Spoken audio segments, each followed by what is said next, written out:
अच्छा गाइस, इससे पहले हम आज की पहली स्टोरी की तरफ बढ़ें। अगर आप में से किसी ने भी इस चैनल को अब तक सब्सक्राइब नहीं किया तो सबसे पहले इस चैनल को सब्सक्राइब कर लें। इसके साथ साथ ये जो ऑडियो टेप है, ये जो भी वीडियो है, इसको मुझे सपोर्ट करने के लिए बराए मेहरबानी लाइक कर दें। आज की ये जो पहली कहानी है, ये कहानी मिस किरण ने हमें एफबी एरिया ब्लॉक 18 से शेयर की है। ये बताती है कहानी इनके शौहर के साथ पेश आई थी और ये उस वक्त की कहानी है जब इनकी शादी इनके हस्बैंड के साथ नहीं हुई थी। ये 2001 का किस्सा है और ये बताती है कि अक्सर उस दौर में मेरे जो हस्बैंड हैं, उनके जो ड्यूटी टाइमिंग थे वो शाम के 6 बजे से रात के 2 बजे तक के हुआ करते थे। तो अक्सर ऐसा होता था कि जब मेरे हस्बैंड अपने ऑफिस से वापस आते तो वापस आने के बाद पहले खाना वगैरह खाते और खाना खाने के बाद फिर आधे पौन घंटे के लिए वॉक किया करते थे। कभी कभी ऐसा होता कि इनके हस्बैंड रोड की तरफ चले आते, वहां जाके वॉक करते, जबकि कभी कभी ऐसा होता था कि इनके हस्बैंड इनके इलाके में जो एक ग्राउंड मौजूद था उस ग्राउंड के अंदर आके वॉक कर लिया करते थे। हालांकि इनकी जो सास थी वो इनके हस्बैंड को उस दौर में भी मना किया करती थी कि रात के औकात में ख़ास तौर पे ग्राउंड में जाने से या पार्क में जाने से परहेज़ किया करो। लेकिन ये जो एज होती है, जो कि टीन एज होती है, या आप कह सकते हैं जो जवानी की उम्र होती है, इस उम्र में अगर आपको किसी काम से रोका जाए तो आपको ऐसा लगता है जैसे लोग आपके खिलाफ हो चुके हैं। तो अक्सर ऐसा होता था कि इनके हस्बैंड इनकी वालदा की यानी इनकी सास की बात को माने बगैर ग्राउंड के अंदर चले जाते और वहाँ पे आधे पौन घंटे वॉक करने के बाद वापस आ जाते। उस दौर में इनके हस्बैंड के पास एक रेडियो मौजूद था जो कि ना सिर्फ सेल से चला करता था बल्कि इनके हस्बैंड बताया करते थे कि उस दौर में रात के औकात में मुख्तलिफ हॉरर शोज रेडियो पे आया करते थे।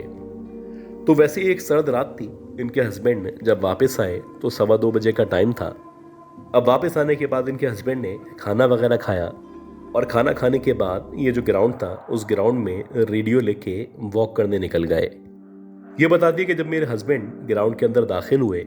तो इनको दाखिल होते ही कुछ अजीब सी ठंडक का एहसास हुआ। हालांकि सर्दी वैसे भी हो रही थी, लेकिन जैसे ही ये ग्राउंड के अंदर दाखिल हुए तो इनको ऐसा लगा जैसे सर्दी डबल हो चुकी है। अब ये बड़ी नॉर्मल सी बात थी। अक्सर इस तरह के जो एरियाज होते हैं, हाईवेज होते हैं, रोड्स होते हैं, ख़ास तौर पे जो ग्राउंड्स होते हैं, वहाँ पे जब भी आप एंटर होते हैं तो वहाँ का जो टेम्परेचर है वो बाहर की निस्बत कम हुआ करता है। खैर, इनके हस्बैंड जब ग्राउंड के अंदर दाखिल हुए तो दाखिल होने के बाद जैसे नॉर्मली वो रेडियो पे कहानियाँ वगैरह सुना करते थे या गाने सुना करते थे, वैसे ही इन्होंने प्रोग्राम प्ले किया और वॉक करते करते सुनते चले गए। इसी तरह इनका ख्याल है कि 15 या 20 मिनट मजीद गुजरे होंगे। हस्बैंड को वॉक करते करते एहसास हुआ कि इस ग्राउंड के आखिर में जहाँ पे कुछ बेंचेस लगी हुई हैं, उनमें से एक बेंच के ऊपर कोई औरत या लड़की बैठी हुई है। अब ये जो एरिया था वैसे भी एक मिडिल क्लास एरिया था और यहाँ पे क्योंकि शरीफ लोग रहा करते थे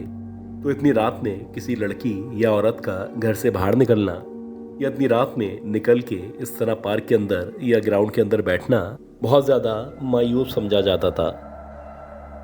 अब कुछ देर तक तो इनके हस्बैंड उस लड़की या औरत को देखते रहे, लेकिन फिर इनको एहसास हुआ कि अल्लाह ना करे ये औरत किसी परेशानी में हो, किसी मुश्किल का शिकार हो, या हो सकता है कि अपने घर वालों से लड़के यहाँ पे आके बैठ गई हो। तो मुझे वहाँ जाना चाहिए, वहाँ जाके इस औरत को मुखातिब करके इससे पूछना चाहिए कि हो सकता है कि इस लड़की को या इस औरत को किसी किस्म की मदद की ज़रूरत हो। अक्सर ऐसा होता है कि जो नौजवान लड़के लड़कियां होते हैं वो कुछ इस तरह के गलत फैसले कर लेते हैं जिनकी बुनियाद सरासर जज्बात के ऊपर होती है। तो अगर उनको सही वक्त पे सही तरह समझा दिया जाए तो वो मज़ीद नुकसान उठाने से न सिर्फ बच जाते हैं बल्कि इसके बदले अल्लाह ताला आपके लिए भी आसानियाँ किया करता है। अब ये सोचने के बाद इनके जो हस्बैंड थे वो उस लड़की या औरत की तरफ बढ़ने लगे। हस्बैंड बताते हैं कि जैसे जैसे मैं उस लड़की या औरत की तरफ बढ़ रहा था मुझे एहसास हो रहा था कि जो भी लड़की वहाँ पे बैठी हुई है वो ना सिर्फ दुल्हनों के लिबास में तैयार हुई भी है बल्कि बज़ाहिर देखने से ऐसा लग रहा था उसने बहुत ज़्यादा ज्वेलरी और चूड़ियाँ वगैरह पहन रखी हैं। अब जैसे जैसे उसका हुलिया या उसकी शक्ल मेरे हस्बैंड को नज़र आना शुरू हुई थी तो पहला इंप्रेशन यही था, ये लड़की या तो किसी शादी के मंडप से या किसी ऐसी जगह से भाग के यहाँ पे आई है, या फिर हो सकता है कि किसी के आने का यहाँ पे इंतज़ार कर रही है। जैसा कि आमतौर पे लड़कियां घर छोड़ के या अपनी शादी छोड़ के जब कहीं भाग जाती हैं, तो वो ऐसे ही मकामात पे अपने किसी आशना का या अपने किसी दोस्त का इंतज़ार किया करती हैं। अब आहिस्ता आहिस्ता करके मेरे हस्बैंड को जो भी सूरत हाल थी वो अपने तौर पे समझ आना शुरू हो चुकी थी। लेकिन मेरे हस्बैंड बताते हैं कि जब मैं एग्जैक्टली उस लड़की के सामने पहुंचा और वहां पहुंचने के बाद जब मैंने उस लड़की को मुखातिब किया, मैंने उससे पूछा कि तुम इतनी रात में इस तरह तैयार होके यहाँ पे क्या कर रही हो। तो बजाय इसके वो लड़की मेरे हस्बैंड की किसी बात का जवाब देती, उसने मुसलसल नीचे की तरफ देखने में बेहतरी समझी। अब जब उस लड़की ने मेरे हस्बैंड की किसी बात का जवाब नहीं दिया, तो मेरे हस्बैंड ने उस लड़की को दोबारा से मुखातिब किया।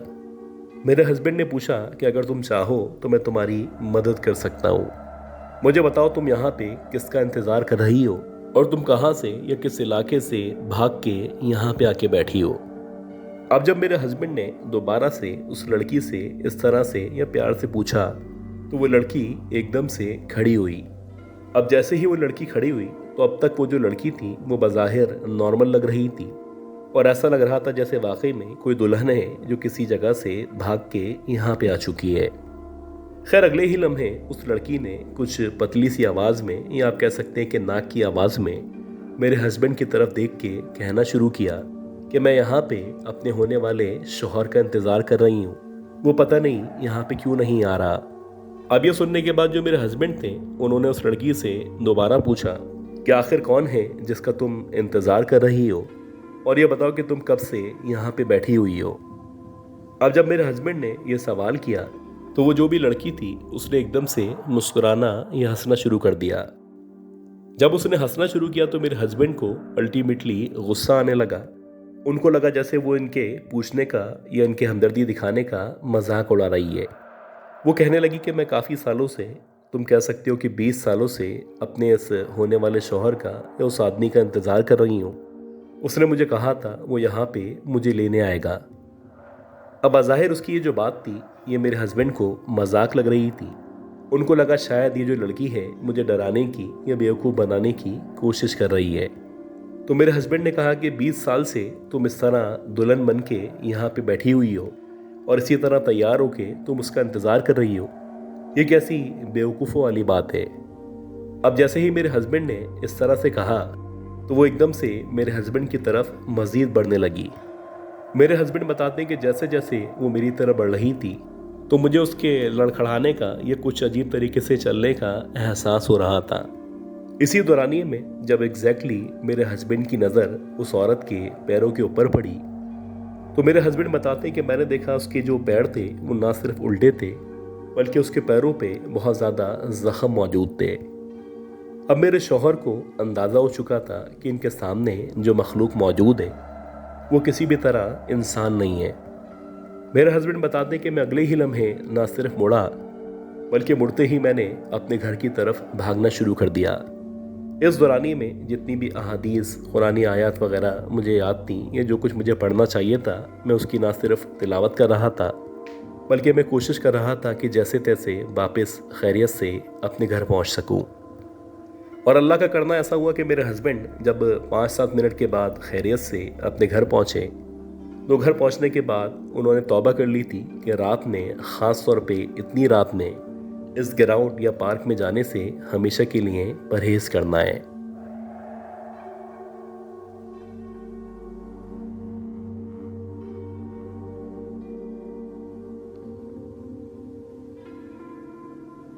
अच्छा गाइस, इससे पहले हम अगली स्टोरी की तरफ बढ़ें, अगर आप में से किसी ने भी इस वीडियो को, इस ऑडियो को लाइक नहीं किया, तो मुझे सपोर्ट करने के लिए इसको लाइक कर दें। ये कहानी नासिर साहब की कहानी है और ये कहानी अब से तकरीबन 23-24 साल पुरानी है। नासिर साहब बताते हैं कि बेसिकली इनका जो ताल्लुक़ है वो मलीर, आप कह सकते हैं कि मलीर कोट के पीछे जो एरिया मौजूद है उस एरिया से है। और उस दौर में, जिस दौर में ये कहानी, ये किस्सा इनके साथ पेश आया था, ये मलीर से सदर किसी काम से गए हुए थे। वैसे इनकी कोशिश होती थी कि रात में यानी 8 या 9 बजे तक जो भी काम है उनको मुकम्मल करें और खैरियत से अपने घर वापस चले आएं। लेकिन इत्तफाक है जब ये सदर गए तो वहाँ पे काम करते करते रात के तकरीबन 11 साढ़े 11 बजे का टाइम हो गया। और जब ये वापस अपने एरिया में यानी मलीर कचहरी के पास पहुँचे तो 12:15 साढ़े 12 का टाइम था।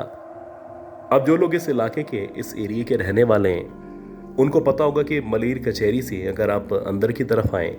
तो अंदर आने के बाद एक पुलिया जिसे कहा जाता है, यानी एक ऐसी जगह जहाँ पे ऊपर से ट्रेन गुजरती है और नीचे से लोगों के गुजरने का रास्ता हुआ करता है। तो ये बताते जैसे ही मैं उस पुलिया के पास पहुँचा तो जाहिर सी बात है हमारी नज़र जब हम वहाँ से नीचे से गुजरते हैं तो ऊपर भी पड़ा करती है। मुझे ऐसा लगा कि उस पुलिया के ऊपर यानी जहाँ से ट्रेन गुजरती है कोई औरत बैठी हुई है। यह बड़ी आम सी बात थी क्योंकि जो एरिया है यहाँ पे अक्सर फ़कीरनियाँ या इस तरह की मांगने वाली औरतें वहाँ पे बैठ जाया करती हैं। ये बताते कि मैंने सोचा कि मैं नीचे से गुजर जाता हूँ और आगे बढ़ जाऊँगा, लेकिन जैसे ही मैं उस पुलिया के बिल्कुल करीब आया तो मुझे उस औरत का जो हुलिया था वो बड़ा अजीब लगा। मुझे ऐसा लगा जैसे वो बरहना हालत में न सिर्फ वहाँ पे बैठी हुई है बल्कि कुछ अजीब सी खौफनाक सी उसकी शक्ल है और इस अंधेरे में भी उसकी जो आंखें हैं वो सफ़ेद सी रोशनी मार रही हैं, यानी कुछ अजीब सी वाइट सी लाइट है जो उस औरत की आंखों से निकल रही है। और हैरान कुन बात ये थी कि जैसे जैसे मैं मज़ीद करीब जा रहा था वैसे वैसे मुझे एहसास हो रहा था कि उस औरत के जो पाँव हैं वो ना सिर्फ नीचे लटके हुए हैं बल्कि जहाँ पे ऊपर वो बैठी हुई थी उस जगह से बाकायदा लटक लटक के उसके जो पाँव थे वो ज़मीन को छू रहे थे, यानी तकरीबन 10 या 11 फीट तक उसके पाँव ज़मीन पे लटके हुए थे और इस तरह से किसी भी इंसान के पाँव ज़मीन तक नहीं पहुंच सकते। खैर मुझे एहसास हो चुका था कि मेरे सामने जो भी मखलूक मौजूद है ये कम अज़ कम इंसान नहीं लग रही है। मैं फ़ौरन वहाँ से मुड़ा और मुड़ते ही मैंने दोबारा मलीर कोर्ट या मलीर थाने की तरफ चलना शुरू कर दिया। जैसे जैसे मैं मलीर थाने की तरफ बढ़ रहा था वैसे वैसे मुझे एहसास हो रहा था कि मुझे पीछे से उस औरत के मेरा नाम पुकारने की आवाज़ आ रही है। ये जो एरिया है जितना सुनसान वीरान आज के दौर में है, अगर आप अब से 20 साल पुरानी बात करें तो 20 साल पहले जिस कदर वीरान और सुनसान ये एरिया हुआ करता था तो यहाँ पे लोग दिन के टाइम में भी गुजरने से परहेज किया करते थे। खैर अल्लाह का शुक्र है कि मैं इस रास्ते पे जब तेज़ी तेज़ी से आगे बढ़ रहा था तो सामने से मुझे एक गाड़ी आती हुई दिखाई दी। जैसे जैसे गाड़ी मेरी तरफ आ रही थी वैसे मुझे एहसास हो रहा था जैसे कोई पुलिस मोबाइल है या फिर कोई एम्बुलेंस है जो पीछे की तरफ से इस तरफ बढ़ती चली आ रही है। अल्लाह का करना ऐसा ही हुआ कि मेरे सामने एक पुलिस मोबाइल मौजूद थी और मैं फ़ौरन से जल्दी से उनकी हेल्प लेके उस मोबाइल के अंदर बैठ गया। खैर दोबारा जब मैं उन पुलिस वालों के साथ उस जगह से या उस पुलिया के नीचे से गुजरा तो दोबारा वहाँ से गुजरने पे ना ही वहाँ पे कोई औरत मौजूद थी और ना ही इस तरह की कोई मखलूक मुझे दिखाई दे रही थी।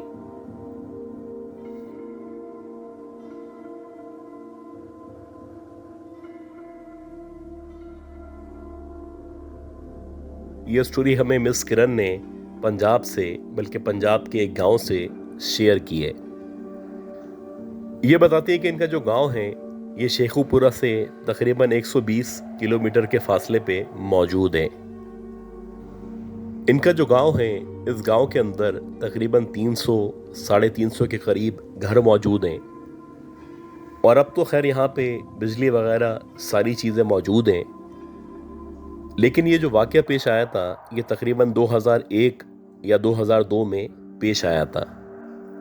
उस वक्त भी हमारे गांव में बिजली मौजूद थी, लेकिन उस दौर में हमारे गांव में जो लोड शेडिंग थी वो बहुत ज़्यादा हुआ करती थी, यानी कि हर 2 घंटे के बाद 2 घंटे के लिए लाइट चली आती थी और अक्सर गर्मियों में हमें सोने की बहुत ज़्यादा परेशानी हुआ करती थी। अब हमारा जो घर था वो एक कच्चा पक्का घर था और हमारे घर के सामने एक बहुत बड़ी सी कोठी मौजूद थी।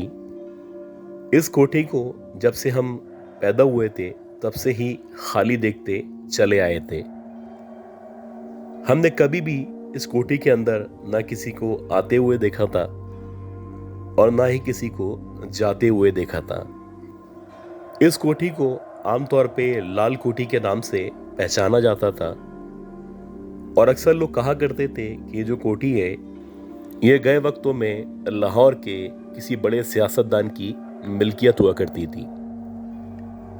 खैर, स्टोरी इस तरह से है कि अक्सर ऐसा होता कि रात के टाइम में जब लाइट चली आती तो मैं, मेरी बहन, मेरी वालदा, इसके अलावा जो मेरे भाई थे, हम सारे के सारे छत पे सोने के लिए लेट जाया करते थे। अब क्योंकि जो मेरे घर वाले थे उनका जो गुजरो औकात था वो खेती बाड़ी पे मुनहसिर था, तो पूरे दिन इतनी ज्यादा मेहनत करते थे कि जैसे ही ये लोग छत पे लेटते थे तो लेटते ही इन लोगों की आंख लग जाया करती थी। वैसे ही एक रात थी और रात के तकरीबन 9, 9:30 बजे का टाइम था। मेरे जो घर वाले थे जैसे ही वो छत पे लेटे तो लेटते ही सबकी आंख लग गई। हालांकि मैं भी बहुत ज्यादा थकी हुई थी, लेकिन पता नहीं कुछ अजीब सी बेचैनी थी जो आज मेरे ऊपर तारी हुई थी और काफी देर तक करवटें बदलने के बावजूद भी ना मुझे नींद आ रही थी और ना ही मुझे सुकून मिल रहा था। खैर, इसी तरह लेटे लेटे मेरे ख्याल में रात के 12, 12:30 बज चुके थे और इसी दौरानिए में मुझे एकदम से घुंघरूओं की या पायल की आवाज सुनाई देने लगी। अब जैसे ही मुझे घुंघरू की या पायल की आवाज सुनाई देने लगी तो सबसे पहले मेरे जहन में यही आया कि जो पीछे हमारे जानवर बंधे हुए हैं तो उनमें कुछ जानवरों के पाँव में पायल या घुंघरू बने हुए हैं, तो हो सकता है ये उनके पाँव की या उनके घुंघरूओं की आवाज आ रही हो। लेकिन ये जो आवाज थी ये पीछे की तरफ से नहीं आ रही थी। ये जो आवाज थी ये हमारे घर के या हमारी सामने जो एक लाल खूंटी मौजूद थी उस तरफ से आ रही थी। अब पहले तो मैं करवटें बदलती रही और अपने आप को समझाने की या सुलाने की कोशिश करती रही, लेकिन जैसे जैसे ये जो पायल की आवाज थी ये एकदम से बढ़ने लगी तो मैं एकदम से खड़ी हुई और ना जाने मेरे दिल में क्या आया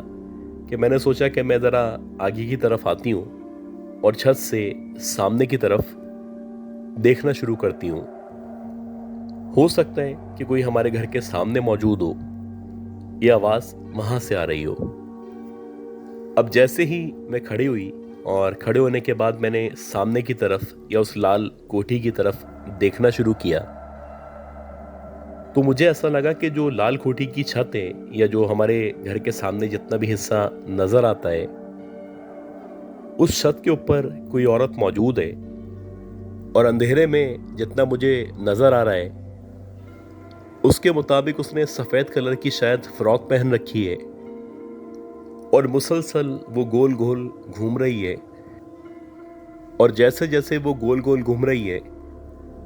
वैसे वैसे उसकी जो फ्रॉक है वो ना सिर्फ हवा में लहरा रही है और ये उसी सूरत हो सकता है जबकि कोई रक्स कर रहा हो या फिर वो किसी सुरूर में गोल गोल घूम रहा हो। अब जैसे जैसे वो रक्स कर रही थी वैसे वैसे उसके पांव से पायलों की या घुंघरूओं की आवाज आ रही थी। मैं बड़ी हैरान थी कि आज पहली दफा मैंने उस लाल खूंटी के अंदर किसी औरत को देखा है। भला ये कौन औरत है जो इतनी रात में, जबकि तकरीबन 1 बजे का टाइम हो रहा है, ना सिर्फ उस कोठी की छत पे मौजूद है बल्कि पागलों की तरह रक्स कर रही है। अभी मैं उसके ऊपर गौर ही कर रही थी या उसको पहचानने की या उसके चेहरे को देखने की कोशिश कर रही थी कि एकदम से मेरे सामने देखते ही देखते वो जो औरत थी ऐसा लगा कि हवा में तहलील हो गई है और एकदम से उस बिल्डिंग के अंदर से या उस कोठी के अंदर से गायब हो चुकी है। कुछ देर के लिए यानी तकरीबन 30 या 35 सेकंड के लिए खामोशी हुई और ये जो घुंघरूओं की या पायल की आवाज आ रही थी ये भी आना बंद हो चुकी थी। अब मुझे लगा कि शायद मैंने कोई ख्वाब देख लिया है या मैं नींद में हूं। अभी मैं अपने आप को समझाने की या अपने बारे में जानने की कोशिश ही कर रही थी कि एकदम से मुझे ऐसा लगा कि अब मैं जहाँ पे खड़ी हुई हूँ, यानी हमारी छत की बैक साइड से एकदम से किसी ने चलना शुरू किया है। और जैसे ही किसी ने चलना शुरू किया है, वैसे ही एकदम से न सिर्फ भारी भारी कदमों की आवाज़ आ रही है, बल्कि उसके साथ साथ जैसे जैसे कदम ज़मीन पे रखे जाते हैं तो वैसे वैसे पायल की और घुंघरों की आवाज़ आ रही है। यानी कि अब मेरे पीछे कोई मौजूद है जिसने पायल या घुंघरू पहन रखे हैं। मैं जैसे ही पलटी और मैंने अपनी बैक साइड पे देखा तो मैंने देखा कि जहाँ पे हमारी छत है, उस छत के बिल्कुल आखिर में कोने पे वही औरत वैसे ही लिबास में चलती हुई मेरी तरफ बढ़ रही है। उसका जो चेहरा है, अब ऐसा लग रहा है कि शायद वो बहुत ज़्यादा एक्स्ट्रा वाइट है या फिर एकदम से येलोइश चेहरे में तब्दील हो चुका है। उसकी आंखें इस अंधेरे में बहुत ज़्यादा चमक रही हैं और वो आहिस्ता आहिस्ता करके मेरी तरफ बढ़ती चली आ रही है। जैसे जैसे वो पाँव ज़मीन पे रख रही थी, वैसे वैसे घुंघरुओं की और पायल की न सिर्फ आवाज़ आ रही थी, बल्कि आहिस्ता आहिस्ता करके मेरी जो नज़र थी वो नीचे की तरफ बढ़ती चली जा रही थी। फाइनली जब मेरी नज़र उसके पाँव पे पड़ी तो मैंने देखा कि उसके जो पाँव हैं वो उल्टे पाँव हैं। यानी कि उसके पाँव में एक तो बहुत सारे घुंघरू मौजूद हैं, उसकी जो उंगलियां हैं वो पीछे की तरफ हैं, जबकि उसकी जो एड़ियां हैं वो आगे की तरफ हैं। यह बताती है कि जैसे ही मैंने ये मंजर देखा, मुझे उसके बाद कुछ याद नहीं है। मेरे घर वाले बताते हैं कि तुमने बहुत जोर से एक चीख मारी थी और जब तुम्हारे चीखने पे हम उठ के बैठे तो तुम छत के एक कोने की तरफ बेहोश पड़ी हुई थी और ऐसा लग रहा था कि जो तुम्हारा जिस्म है वो बुखार में ना सिर्फ तप रहा है, बल्कि तुम्हारी तबीयत बहुत ज़्यादा ख़राब हो चुकी है। खैर बहरहाल जब मुझे होश आया और मेरे घर वालों ने मुझे ये सब कुछ बताया तो कुछ देर बाद जब मेरे औसान बहाल हुए तो मैंने अपने घर वालों को जो कुछ मेरे साथ हुआ था वो सारा का सारा वाकया शेयर किया। मेरी जो मदर थी वो मेरी बातें सुनने के बाद खामोश हो चुकी थी और उनकी खामोशी इस बात का इशारा थी कि जैसे उनको पहले से पता है कि जो सामने वाली लाल कोठी है या फिर हमारा जो ये गांव है, इस गांव में कोई चुड़ैल या पिछल पैरी वाकई में रहा करती है। काफ़ी अरसे तक मेरी माँ मुझे समझाती रही कि हो सकता है तुमने कोई ख्वाब देखा हो या तुम्हारा वहम हो, लेकिन बिला आखिर 1-1.5 महीने के बाद उन्होंने इस बात को एक्सेप्ट कर लिया कि हमारे घर के सामने जो लाल कोठी मौजूद है वहाँ पे तकरीबन सभी गांव वालों ने एक चुड़ैल को या एक पिछल पैरी को रात के औकात में इसी हालत में देखा है जिस हालत में वो मुझे नजर आई थी।